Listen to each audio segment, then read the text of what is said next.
ሰላም ጤና ይስጥልን ውድ የቻናላችን ተከታታዮች ፕሮግራማችን ቤተሰቦች፣ ይህ አብዲራዋ ቲዩብ ነው። ፕሮግራማችንን ላይክ፣ አዲስ ከሆናችሁ ደግሞ ሰብስክራይብ በማድረግ የደወል ምልክቷን እየተጫናችሁ ይህንን ፕሮግራም ከሀገር ውጭ የምታደምጡ የቻናላችን ተከታታዮች ድጋፋችሁን በሱፐር ስቲከር፣ ሱፐር ቻት፣ ሱፐር ታንክስ ለቻናላችን እንድታበረክቱ የአክብሮት ግብዣችን እያቀረብን የሶስተኛ ክፍል ፕሮግራማችን ከሰሞኑ እንግዲህ በቀጠሮ ምክንያት እየተስተጓጎለ ዛሬ ረቡዕ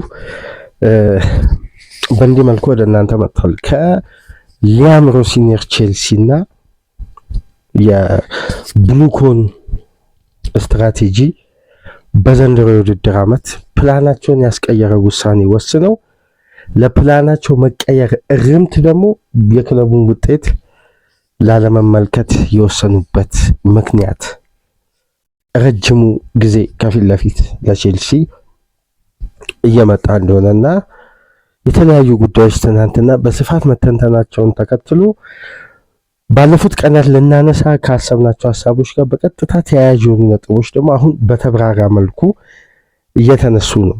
ይሄ ማለት የራሳችንን ሀሳብ ከሚያሳድጉ መረጃዎች መካከል አንዳንድ ዘገባዎችን እያገኘን ነው የምንገኝ። ይሄ ደግሞ ጥሩ አጋጣሚ ምንድነው?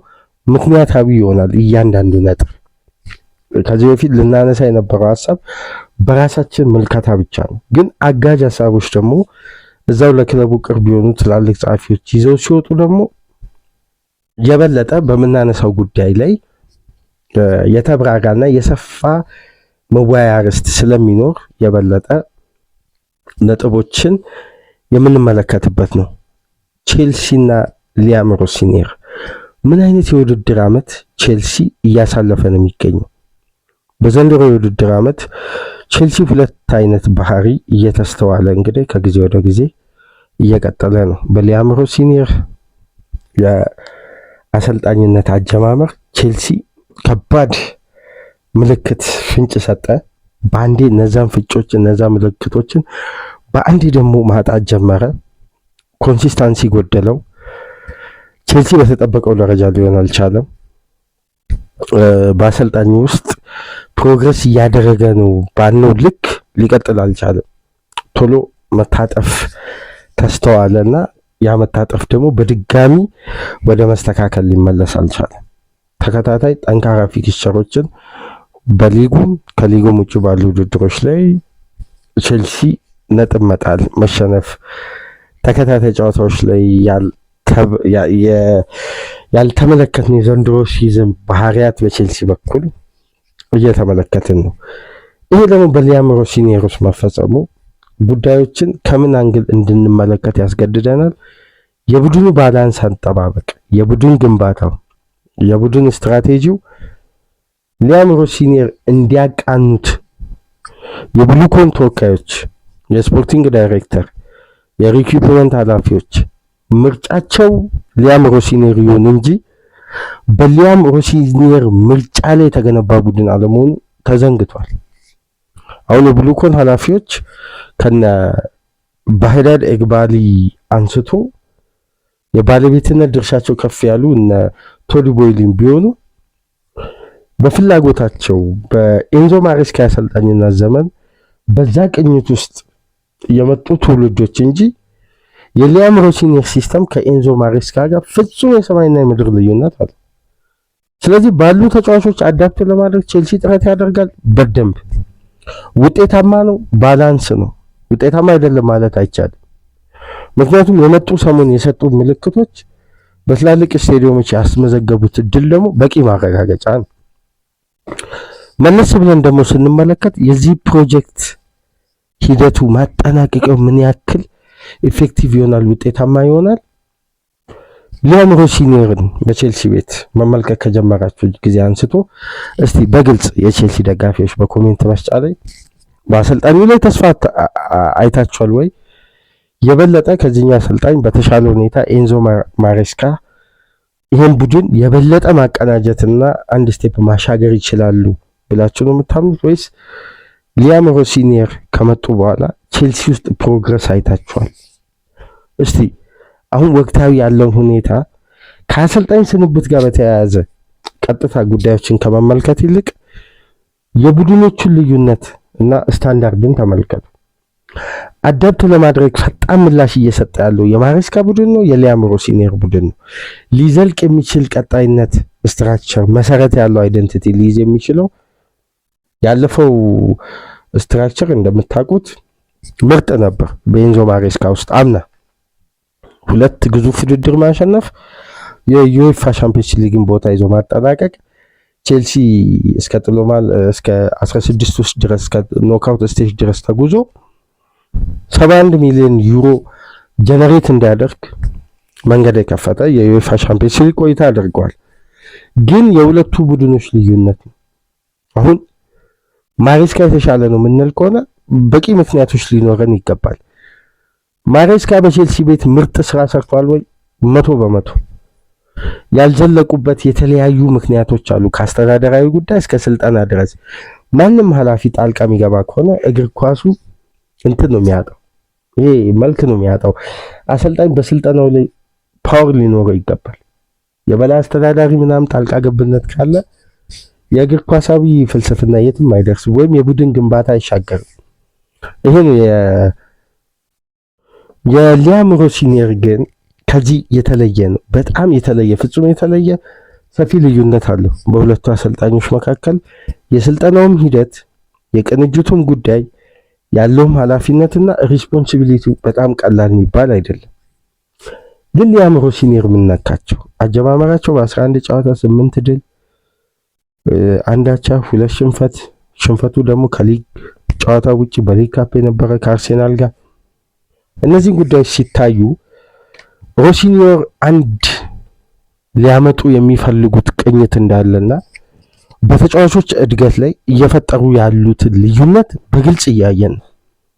ለምሳሌ በሮሲኔር መምጣት ከዚህ በፊት በቼልሲ ብቃታቸው ተደብቀው ከነበሩ ተጫዋቾች ውስጥ በዋነኝነት ጆአዎ ፔድሮ፣ በሮሲኔር መምጣት ኳሊቲያቸው የተዘዋወሩበት አቅም ከፍ ብሎ የታየ የተለያዩ ተጫዋቾች እና አንድሬ ሳንቶስም ምናምን ማንሳት ይችላል።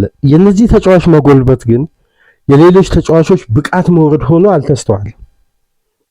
ስለዚህ የቼልሲ አሰልጣኝ የተጫዋቾችን ብቃት አጎልብቶ አውጥቶ በመጠቀም በኩል የተዳከሙ ተጫዋቾችን ከፍ እንዲሉ፣ ከፍ ያሉ ተጫዋቾች ባሉበት ስታንዳርድ ፐርፎርም እንዲያደርጉ የተለያዩ ቅንጅቶችን እየሞከሩ ነው። ለዛ ነው አሰልጣኙ ከመጡበት ጊዜ አንስቶ አንድ ምርጥ 11ን ለ2 ጨዋታ እስካሁን ድረስ ተጠቅመው አቁ። ይሄን ቁጥር ታውቃላችሁ? ግን ቼልሲ በተመሳሳይ ምርጥ 11 ከግብ ጠባቂ እስከ መጨረሻ የፊት መስመር አጥቂ ድረስ በአንድ አይነት ምርጥ 11 ለ2 ጨዋታ ተጫውተው አያውቅም። ምክንያቱም የክለቡን የአሰራር ደንብ ማሬስካ የተቃወሙትን ጉዳይ ሊያም ሮሲኔር ሲቀበሉ ክራይቴሪያ አላቸው።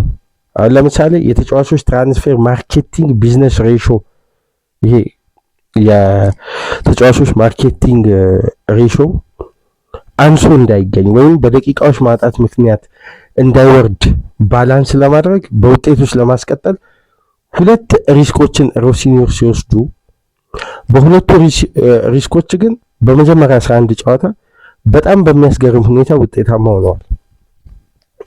ባደረጉት ሮቴሽን ምክንያት ለምሳሌ ፓልመርና ስቲቫውን በአንድ ምርጥ 11 መጠቀም ባላንስ ያሳጣል ብለው ስላሰቡ በወቅቱ የነበረው የፓልመር ሙሉ ፊት አለመሆን ለስቲቫው ሜዳ ውስጥ ፐርፎርም እንዲያደርግ ጥሩ እድል የከፈተ ነው።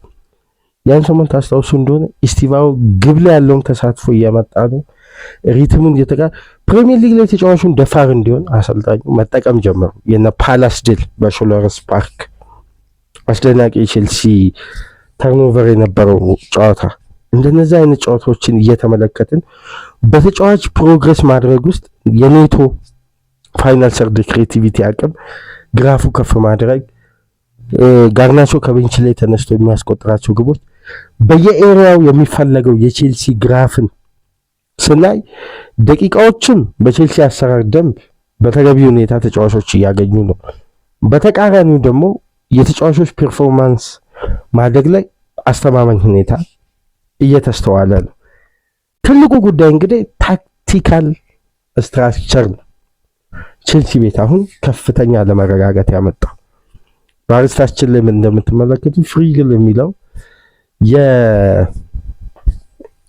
የቡድኑ ታክቲካል ስቴቢሊቲ መሰንጠቅ ወይ መሰባበር የሚያጋጥመው በሁለት አጋጣሚዎች ነው። አንደኛ የሊያም ሮሲኔር ቡድን አዳፕቲቭ እንዲሆን የመጀመሪያው ስቴጅ የሚሆነው ምንድነው? ከራሱ የመጫወቻ ክልል ወጥቶ በአብዛኛው ክንፉን ይዞ ከማጥቃት ይልቅ ሴንትራል ፕሮግረስ ማድረግን የሚያስቀድም ነው። ሶስተኛ የሜዳ ክፍል ሲገባ ነው ወደ ሁለቱ ዊንጎች የሚዘረጉ ፓሶች ማድረግ የሚፈልገው እና ከዊንግ ላይ ወደ ተጋጣሚ ቦክስ አጥብቦ በማጥቃት ከዊንግ የሚነሱ ኳሶችን በማይነስ ኳስ ማስቆጠር ወይም የበለጠ ይሄ የቪላ ጨዋታ ላይ ያስቆጠሩት አይነት ቦክስ ውስጥ አንዱ ማይነስ ሲያደርግ አንዱ 6 ያርድ ውስጥ ተገኝቶ ማስቆጠር፣ እንደዚህ አይነት አድቫንቴጅን ኦፕን ፕሌዩ የበለጠ ሲኮንሱ የት ነው እስከ ተጋጣሚ 6 ያርድ ድረስ የሚሄድ አቅም አለው ማለት ነው። ነገር ግን የማሬስካ ቡድን ከኤሪያ ውጭም በሽቶችን ማስቆጠር ይፈልጋል። ከዊንግም በሚነሱ መሀል ለመሀል ሁሉንም ዞን የተገደበ ሚና የለኝም ነው። ዞናል ስፔሶችን ሁሉ ለመጠቀም ደፋር የሆነ ቡድን ነው የማሬስካ። የበለጠ ደግሞ የሊያም ሮሲኔር ቡድን በፖሴሽን ውስጥ ጥንቃቄን አብዝቶ ቢልድ አፕ ላይ ከአማካይ ክፍል በኋላ ግን እንደ ማሬስካ ቡድን ደፋር መሆን ነው። ስለዚህ ሪስክ ለመውሰድ በተወሰነ መልኩ ደፈር ያለ ከራሱ ሜዳ የመጀመር እንቅስቃሴ የሚያደርገው የሊያም ሮሲኔር ቡድን ነው። የማሬስካ የበለጠ ደፋር የሚሆነው ግን አሁን ለምሳሌ ፖዚሽን ቤዝድ ላይ ሪስክ ኤሪያዎችን አይደፍርም። ግን የሊያም ሮሲኔር ቡድን ሪስክ ኤሪያዎችን ሲደፍር የፒኤስጂ የደርሶ መልስ ጨዋታ ያስከፈለውን ዋጋ አየን። ሌሎች ጨዋታዎች የማሬስካ ግን እንዲህ አይነት ቢልድ አፕ ሪስክ ቴከሮችን ሳይሆን ፉል ባኮች ለምሳሌ ሪች ጀምስና ኩኩሬያ ሲኖሩ ቼልሲ የትኛውንም ተጋጣሚ አማካዩን ይበልጣል። ለምን? ዲያጎናል ሩጫቸው ይበዛል። በዛው ወቅት ወደ አማካይ ክፍል ፔኔትሬት እያደረጉ እየገቡ በቁጥር ይሄ የ2-2-2-4 ስትራክቸር ይዛሉ ወደፊት አታኪንግ ሰርዶ። ያኔ ምንድነው ቼልሲ ሃይላይኑ በማሬስካ ጊዜ ትልቅ ሪስክ የሚያስወስደው ተጋጣሚ ለምሳሌ የምታስታውሱ ከሆነ ከሰንደርላንድ ጋር በረጅም በዳይሬክት አታክ ከራሱ ኳስ ሜዳ ሲወጣ ቼልሲን 2-2 ያገኛሉ። ቼልሲ የተሸነፈባቸውን ጨዋታ በማሬስካ ውስጥ ተመልከቱ። በረጅሙ ከተጋጣሚ ከራሳቸው መጫወቻ ክልል ወደ ቼልሲ አደጋ ክልል የተደረገ ማጥቃት ወይም የቆሙ ኳሶች ናቸው። እነዛ ሪስክ የሚፈጠሩት ደግሞ የበለጠ በቁጥር በዛ ብሎ ማጥቃትን ሲመርጥ ሪስኮች እነዛ ኤሪያዎች ይፈጠራሉ። በዛው ወቅት እንግዲህ ያንን ነገር ሪከቨር ለማድረግ ጥሎ የሚመጡት ስፔስ ለሪከቨር አይመችም። የሊያም ሮሲኔር ቼልሲ ግን ሪስክ የሚጀምረው ገና ከቢልድ አፕ ነው። ለማጥቃት ወጥቶ አይደለም። ገና ለማጥቃት ከራሱ የመጫወቻ ክልል ሀ ብሎ ኳሶችን ሲጀምር ነው ሪስክ የሚጀምረው።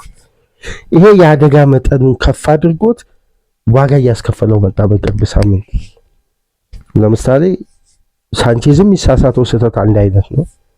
የርጊንሰንም የሚሳሳተው ስህተት አንድ አይነት ከሆነ ግብ ጠባቂዎች አድርጎ የተባሉት ሲስተም አለ ማለት ነው እንጂ እንዴት የአንድ ቡድን ሁለት ግብ ጠባቂ ቴክኒካሊ አንዱ ከአንዱ ይሻላል ተብሎ ከተመረጡ ያ የሚሰራውን ስህተት ይሄ እንዴት ሊደግም ይችላል? ስለዚህ ቅኝቱ አንድ አይነት ስለሆነ ነው። ስለዚህ ሪስክ የመውሰድ የእንቅስቃሴው አንዱ አካል የሆነው የሊያም ሮሲኔር ቢልድ አፕ ላይ የግብ ጠባቂ ሻርፕ አለመሆን አሰልጣኙ ላይ አንደኛ ዋጋ የሚያስከፍል። በነገራችን ላይ ሊያም ሮሲኔር በተሸነፈባቸው ጨዋታዎች አብዛኛው ቢልድ አፕ ከቼልሲ ጀምረው ተጋጣሚ ከፖዚሽን ውጪ ቼልሲን አግኝቶ በመልሶ ማጥቃት ባስቆጠረው ግብ ነው። ይህን እንቅስቃሴ የታዘባቸው የፕሪሚየር ሊግ ሆም ፔጅ ትናንት ምሽት የለቀቀውን አንድ ቪዲዮ ሳይ ነበር። ሮበርት ሳንቼዝ በግብ ጠባቂነት እያለ ማኑ ጉስቶና ኩኩሬያም ሊሆን ይችላል፣ ሀቶም ሊሆን ይችላል፣ አቼፖንግ ብቻ ሁለቱ ፉልባኮች ኤሪያል ስፔስ ላይ ተገኝተው ለነሱ የሚቀሉ ፓሶችን ትተው የበለጠ የተጋጣሚን የአደጋ ክልል ኤክስፕሎት ለማድረግ በረጅሙ የለጉት ኳስ በዱዌል የቼልሲ ተጫዋች ተሸንፎ ለፕሬሲንግ በቁጥር አንሶ ተጋጣሚ ከራሱ የመጫወቻ ክልል በሽግግር እያንዳንዱን ፌዝ እየቀነሰ መጥቶ ያስቆጠራቸው ግቦች ይበልጣሉ። ስለዚህ ቢልድ አፑ የተበላሸ ቡድን አይደለም ቶሎ ሪከቨር ለማድረግ እዛ ሶስተኛው ሜዳ ክፍል የተጋጣሚ መጫወቻ ክልል ቢበላሽ ተመልሶ ስትራክቸሩን እስከሚይዝ ተጋጣሚ እነዛ ኤሪያዎችን የማግኘት ፓወር አለው ማለት ነው። አሁን ምንድነው ሊያም ሮሲኒየር ይሄን ሲስተም አዳፕት የማድረግ ኤክስፒሪየንስ ላይ ናቸው። ስለዚህ ሮሲኒየሩን መተቸት ተገቢ አይደለም። የማሬስካ ጊዜም ምርጥነቱንም መካድ አያስፈልግም። ሁለቱም አሰልጣኞች በተፈለጉበት ስታንዳርድ ደረጃ ፐርፎርም አድርገዋል። እኔ ሁሌ እንደምለው ማሬስካ በመልቀቃቸው ደስተኛ ባልሆንም ግን ሮሲኒየር የተተኩበት መንገድ ትዕግስትና ስቴጁን ከጠበቀ ቼልሲን ወደሆነ ስታንዳርድ እንደ ኤንዞ ማሬስካ ማሳደግ ይችላል። እኔ በኤንዞ ማሬስካ ስንብት 100% በየትኛውም መመዘኛ ማሬስካን መተቸት እግር ኳሳዊ ነው ብዬ አላስብም። የበለጠ እነዛ ጊዜያትን ቼልሲዎች በትዕግስት መሻገር ቢችሉና አንዳንድ የፓወር ክፍፍሉ ይሄ ፍትሃዊ ቢሆን የስልጣን ክፍፍሉ የበለጠ እኔ ከማሬስካ ጋር ቼልሲ የመሻገር አቅሙን የሆነ ቢያንስ ቼልሲ እርግጠኛው ነው ለመናገር 539 ቀን ወይ 540 ቀን ካልተሳሳትኩ በማሬስካ ውስጥ የሰለጠነው። በእነዚህ ቀናት ውስጥ ቼልሲ በትንሹ ወደ 68% ፕሮግረስ አድርጓል። የቡድን ቅንጅቱ በሚገባ የትላልቅ ጨዋታ ሜንታሊቲ ቡድኑ ተላበሰ። የበለጠው ሆም አድቫንቴጅን ዶሚኔት አድርጎ በማሳመን ማሸነፍ የሚችልበትን ካራክተር መላበስ ጀመረ። መዋሃዱ በተጫዋቾች ጉዳት በኩል ስኳዱ ባይጠቃ የፓልመር ጉዳት ቡድኑን በክሬቲቪቲ በኩል ባይጎዳ ያሉት አማራጮች በበቂ ሁኔታ ፐርፎርም አለማድረጋቸው በወቅቱ ማሬስካን እድለቢስ አድርጓቸው እንጂ ቅንጅቱ መጥቷል።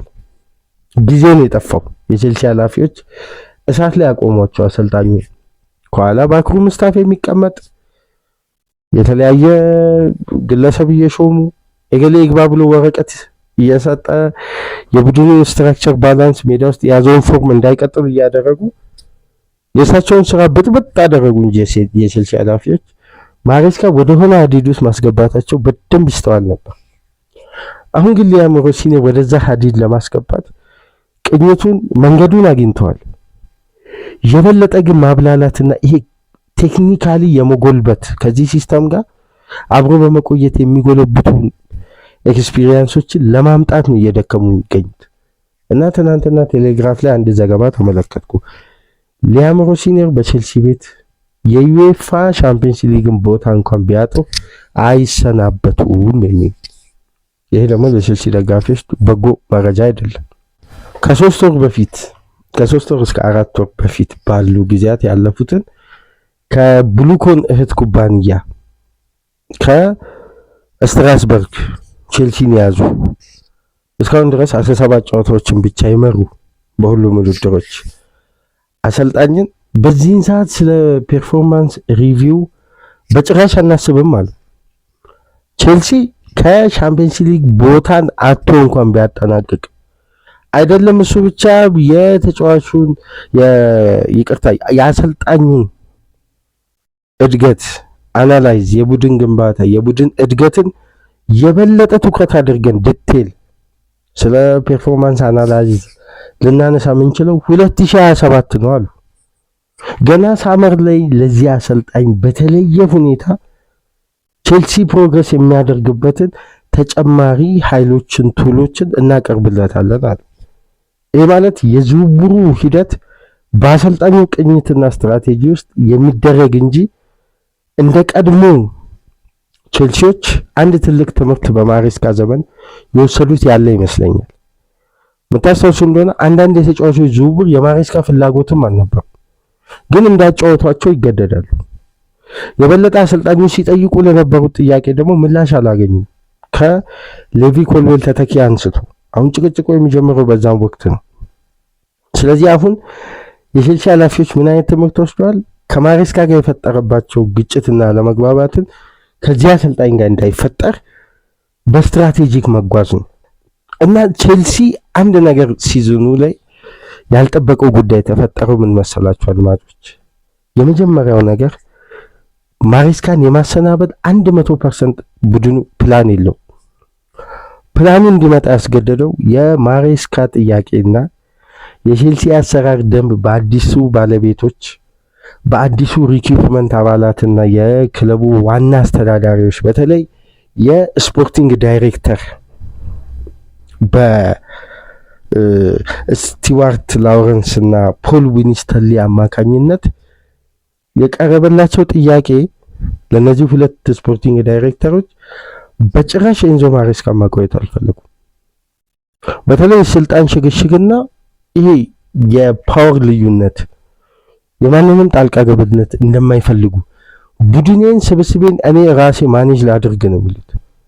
ለዛ እኮ ነው ኤንዞ ማሬስካ በነገራችን ላይ በፕሪሚየር ሊግ ያለፉትን 10 ዓመት የትኛውም አሰልጣኝ በአንድ የውድድር ዓመት የመጀመሪያ 23 ጨዋታ 135 ስታርቲንግ ላይንአፕ የቀየረ ተጫዋች የለም፣ አሰልጣኝ የለም። እነ ፔፕ ጋርዲዮላ ሮቴሽን የተጠቀመ የለም ይባላል። የበለጠ ግን እንደ ኤንዞ ማሬስካ የለም። በዚህች አጭር ጊዜ ውስጥ 135 የስታርቲንግ ላይንአፕ ለውጥ ማለት በአማካይ በአንድ ምርጥ 11 ውስጥ 5.5 ተጫዋች ለውጥ ይደረጋል። ይሄ ማለት እያንዳንዱ ዲፓርትመንት ይነካካል ማለት። ታዲያ እንዴት ነው አንድ ቡድን ባላንስ ሆኖ በስትራክቸር ደረጃ ሊገነባ የሚችለው? ይሄን ደግሞ አሰልጣኙ ፈልገውት አይደለም፣ የክለቡ የአሰራር ደንብ ስለሚያስገድድ ነው። አሁን ሊያም ሮሲኒየር ከኤንዞ ማሬስካ ይሻላሉ ብለው የሚያምኑባቸው አንዳንድ ቁጥሮች አሉ። ከቆይታና ከቡድን ግንባታ አንጻር ግን እነዚህ ጉዳዮች በተለያየ መንገድ ነው የሚታዩት። አሁን ያለፉትን ጨዋታ በሊያም ሮሲኒየር ውስጥ ቼልሲ ክሊንሺት ማስመዝገብ የቻለው አንድ ነው። እሱንም በፕሪሚየር ሊግ አይደለም በሊግ ካፕ ነው። በኤፍኤ ካፕ ከሃል ሲቲ ጋር በነበረው ጨዋታ 12 ግቦችን የተቆጠረበት መንገድ ባለፉት ጨዋታዎች አብዛኛው ኢረር ደግሞ በራሱ ተጫዋቾች የተፈጠሩ ናቸው። ነገር ግን ምንም እንኳን ባለፉት 6 ጨዋታ አንድ ድል ብቻ የሊያም ሮሲኒየር ቼልሲ ቢያስመዘግብም ከኤንዞ ማሬስካ በሲዝኑ በጨዋታ የማሸነፍ የነጥብ ንጽጽር አንጻር የሊያም ሮሲኒየር ቼልሲ በጨዋታ 1.7 ነጥቦችን በጨዋታ ያሳካል። የኤንዞ ማሬስካ ቼልሲ ግን 1.6 ያሳካል። የማሬስካ የተሻለ ነው። ግን በዛን ደረጃ እቺ 0.1 ማርጂኑ ልዩነት ወደ ጨዋታ ብትቀይሩት 4 ጨዋታ ነው። አሁን እኩል ጨዋታ አድርገዋል ብለን ብንወስድ ማለት 4 ጨዋታ ሰፊ ልዩነት አለው ወይ? አንድ ቡድን በስትራቴጂ ደረጃ እያደገ ለሚመጣው የቡድን ግንባታ እንደነዚህ አይነት ጥቃቅን ጉዳዮች ጭምር ትኩረት እንዲሰጣቸው ይፈለጋል። ለዛም ነው እንደነዚህ አይነት ቁጥሮች የበለጠ ሚዛን የሚደፉት። ነገር ግን አንድ የሚያሰጋ ጉዳይ አለ። ትልቁ የሚያሰጋ ጉዳይ ይህን የቡድን ስትራቴጂ ጠብቆ ለመቆየት ሱፐርስታሮችን መያዝ ያስፈልጋል። የቡድን አይደንቲቲ ሪትምን የያዘ ኤክስፒሪየንሱ እየጎለበተ የመጣ ወደ ፕራይም ታይም እየተሻገረ የሚመጣ ለምሳሌ የነ ኤንዞ ፈርናንዴዝ፣ ሞሲ ካሴዶ አይነት ተጫዋቾችን በተጨማሪም የነ ፓልመር አይነት ተጫዋች ደግሞ የበለጠ ክላሳቸውን የሚያሳድጉበት የነ ጆ ፔድሮ እንዲህ አይነት ኮንሲስተንሲ የሚቀጥልበት እነዚህ ሁሉ ጉዳዮችን ሚዛን ጠብቆ መቀጠል ያስፈልጋል።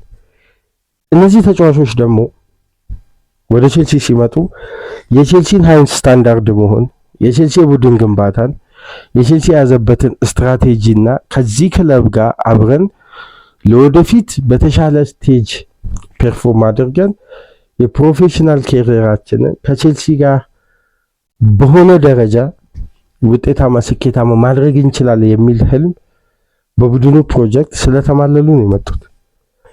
ይሄ ፕሮጀክት ደግሞ በውጤትና በስኬት የማይታገስ ከሆነ ጥሩ ሱፐርስታሮችን ቼልሲ ባበቃበት ሰዓት ገና ከነሱ የውጤት ፍሬን ለማግኘት በሚበቃበት ሰዓት ለምሳሌ የቻምፒየንስ ሊግ እግር ኳስ ተሳታፊ አለመሆን ምን አይነት ሳይድ ኢፌክት አለው? ሱፐርስታሮችን ይዞ መቆየት በጣም ከባድ ነው።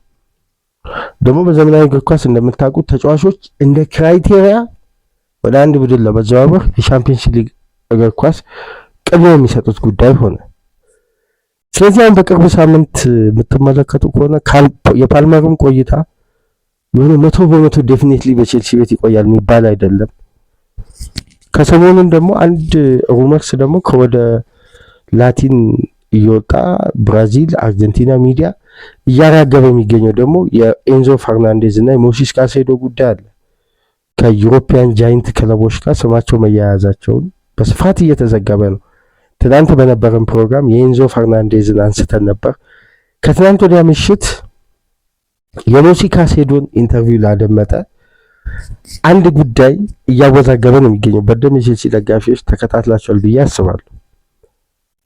እኔ የወደፊቱ ክላውዶ ማኬሌሌ በቼልሲ መባል ነው የምፈልገው አለ። ከዚህ በፊት የነበረኝን ህልም በገለጽኩበት ወቅት ለሪያል ማድሪድ መጫወት ነው። አሁን ግን ዓላማዬ የቼልሲ ሌጀንድ መሆን ነው። ነገር ግን የሪያል ማድሪድ ፍላጎት ሁለቱም ተጫዋቾች ላይ እንዳለ ተንጸባርቋል። የኤንዞ ፈርናንዴዝ ፋይናንሻሊ እና ከተጫዋቹ አቅም አንጻር ያንን ብር መክፈል አይፈልጉም። ሞሲስ ካይሴዶ ላይ ግን ማድሪድ ሪስክ ለመውሰድ ሊያስብ ይችላል።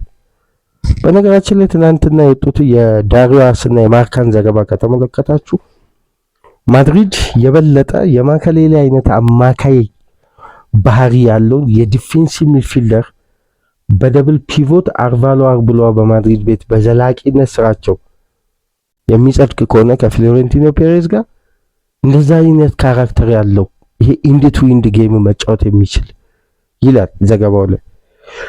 በየትኛው መመዘኛ ይሁን ሞሲስ ካይሴዶን እንደነዚህ አይነት ክራይቴሪያ በዚህን ሰዓት በበቂ ሁኔታ ሊያሟላ የሚችለው ራይስም እንደ አይነት ፐርፎርማንስ ላይ አሁን ሊጉን አዳፕት ያደረገበት ፖዚሽን ወደዚህ ሚና ለመቀየር አያመችም። ስለዚህ ሱፐርስታሮችን ለመጠበቅ ድልና የዩኤፋ ቻምፒየንስ ሊግ ወሳኝነት አለው። አሁን ክለቡ እያለ የሚገኘው ገና በ17 ጨዋታ የምን ፐርፎርማንስ አናላይዝ እና ስለ ሲዝን ግምገማ ነው የምታነሱት። ገና 2027 ነው የምንገመግመው ሊያምሮ ሲኒየርን።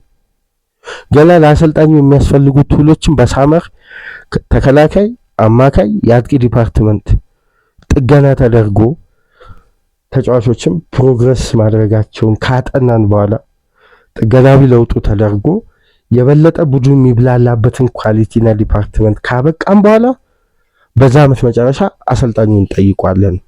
ቼልሲ ሁለት አይነት ትላልቅ ሪስክ ወስዷል በሊያምሮ ሲኒየር ቅጥር ውስጥ። ማስታወስ ያለባችሁ እስከ 2032 እንደ ተጫዋች ነው ኮንትራት የፈረሙት።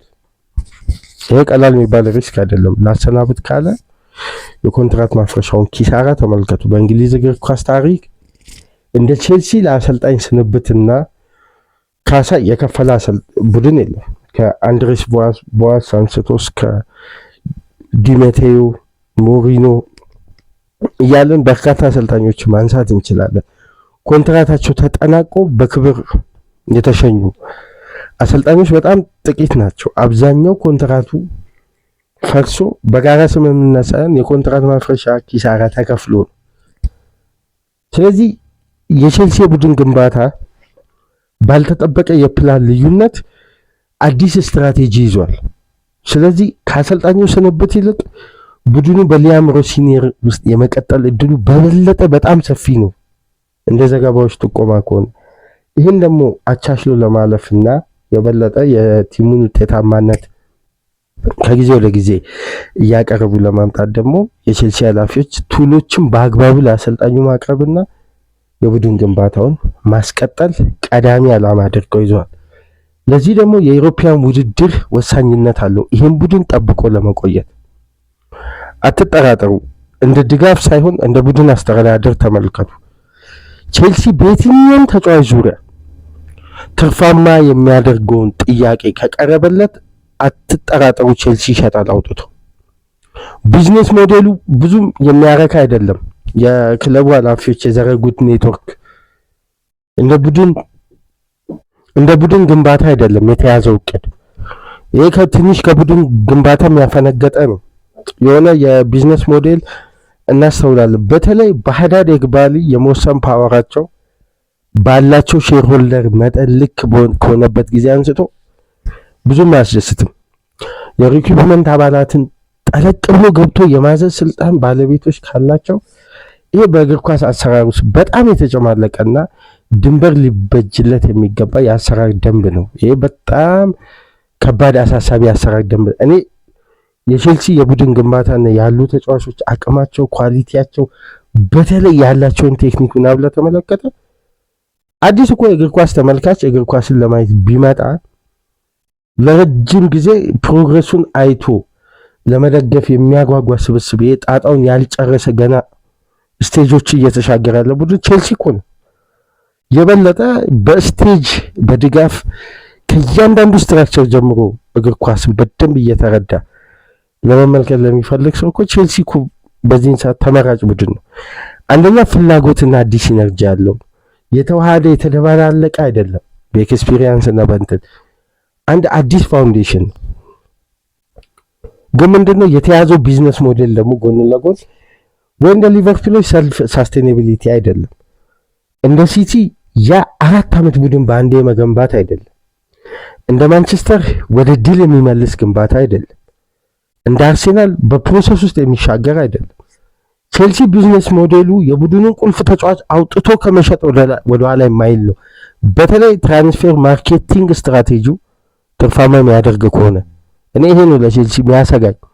አንዳንድ የቡድኑ የማይተክ ወይም በገበያ ላይ ቼልሲ ከ100 ሚሊዮን ፓውንድ በላይ ኢንቨስት ቢያደርግ የማያገኛቸውን ተጫዋቾች እንዳያጣ ነው እንጂ ቼልሲ ወደ በአንድ ነገር ይሄን ነገር አስታውሱ። ቀጣይ ዓመት 2026-27 የቼልሲ ደጋፊዎች ሊያም ሮሲነር እንደ ኤንዞ ማሬስካ በተረጋጋ ውጤታማነት ውስጥ በዛ ሀዲድ ውስጥ ይግቡ። ምክንያቱም አሁን ላሰራራቸው የሊያም ሮሲነር ስትራቴጂ ተመችቷቸዋል ለብሉ ኮን ኃላፊዎች። ስለዚህ ውጤታማ ቼልሲ መሆኑ ቻንሱ በጣም ከፍተኛ ነው። በዚያ አሰልጣኝ ውስጥ ማሬስካ ጋር ያልተስማሙበት ስትራቴጂ ታክቲካሊ ቡድኑ ተጽዕኖ ውስጥ እየገባ ነው የሚል ቅሬታ ስላለ እንደነዚህ አይነት ቅሬታዎች ደግሞ መሰንዘር ከጀመሩ የኃላፊዎችና የአሰልጣኞች በቅንጅት አብሮ መስራትን ሐሳብ መንገዱን ይለያያል። ያ ደግሞ በቀጥታ ውጤቱ ላይ ችግር የሚያመጣው። ከትናንት በስቲያ ቼልሲ አንድ ኃላፊ ቀጠረ የሚል በቴሌግራፍ ማቲሎ ይዞ በወጣው ዘገባ መሰረት ሳይ እንደ የቼልሲ ስትራክቸር በምን አይነት ውስብስብነት እንደተቀናጀ አላቅም። 6ኛ አዲስ ዳይሬክተር ኦፍ ፉትቦል ተቀጥሯል። 42ኛ ሪክሩትመንት አባላት ባለፈው ወቅት ተቀጥረዋል። 39 ነበር። ቼልሲ ባክሩም ስታፉን ብትመለከቱ ስትራክቸሩን እና አንዳንዴ አሁን በቅርቡ ከሊቨርፑል የለቀቀው ዴቪድ ፋሎ የሚባለው ትልቁ ሪክሩትመንት የምልመላና የቪዲዮ አናሊሲስ ባለሙያ የቡድኑን የፐርፎርማንስ እድገት ላይ ቀጥተኛ የመወሰን ስልጣን እንዳለው ተደርጎ ነው የተሾመው። እኔ ቼልሲ ቤት ውስጥ ያለው ስትራክቸር እና አሰራር በጣም የሚያስገርመኝ በጣም ውስብስብ ነው። እስቲ ገብታችሁ የቼልሲን የሪክሩትመንት አባላትና አንዳንድ በክለቡ ዋና ዌብሳይት ላይ ይሄ የሥራ ዝርዝርና የሥራ ክፍፍሉን ስትራክቸሩን ተመልከቱ። በጣም የሚወሳሰብባችሁ አሁን ዩኒክ የሆነ ስትራክቸራል የሥራ ክፍፍል አለ። ኮምፕሊትሊ የቼልሲ ውስብስብ ነው። አሁን እንትና በማየት ውሳኔ ፖል ዊኒስተንሊ እንደሚሄድ ስቲዋርት ላውረንስ ደግሞ ምን የትኛው ዲፓርትመንት ላይ መውሰድ የስልጣን ክፍፍሉ ራሱ ውስብስብ ነውና ብቻ እነዚህ ጉዳዮች ቼልሲ ቤት ውስጥ አለመረጋጋትን ከፍ አድርጓል። ግን ወደ ቀጥተኛ አዲስ መግባቱ አይቀርም። ሊያም ሮሲነር በእነዚህ አይነት ጉዳዮች ውስጥ እየታገሉ ናቸው። የቼልሲ ደጋፊዎች በትዕግስት ተመልከቷቸው። ይሄ አሰልጣኝ ቼልሲን አንድ ስቴፕ የማሸጋገር ትልቅ አቅም አለው። ጊዜ ስጧቸው። ለማንኛውም ላይክ አድርጉ ከተመቻችሁ። አዲስ ከሆናችሁ ሳብስክራይብድ። ይህንን ፕሮግራም ከሀገር ውጭ የምታደምጡ በሱፐር ስቲከር፣ በሱፐር ቻት፣ በሱፐር ታንክስ ድጋፍ አድርጉ። በ3 ፕሮግራም ዕለተ ረቡዕን ከእናንተ ጋር ቆይታ አደረግን። በመሐመድ ሳላህ በአመቱ መጨረሻ የመልቀቁን ጉዳይ ይፋ ያደረገበትን የኤቤሪቺ ኤዜ የካፍ ጉዳት ማስተናገዱን በተመለከተ ቆይታ አደረግን። በቼልሲ ሰማይ ስር ደግሞ ሊያም ሮሲነር የቀድሞ የኤንዞ ማሬስካ ቡድንና የሊያም ሮሲነር ፕሮግረስ ያደረገበትን መንገድ የቡድኑ አሰራር ደንብና የቢዝነስ ሞዴልን እያካተትን ብዙ ቦታዎችን እየረገጥን በእንዲህ መልኩ ዕለተ ረቡዕን ከእናንተ ጋር ቆይታ ያደረግን። መልካም የሥራ ቀን እንዲሆን ተመኘን። ሰላም ቆዩ።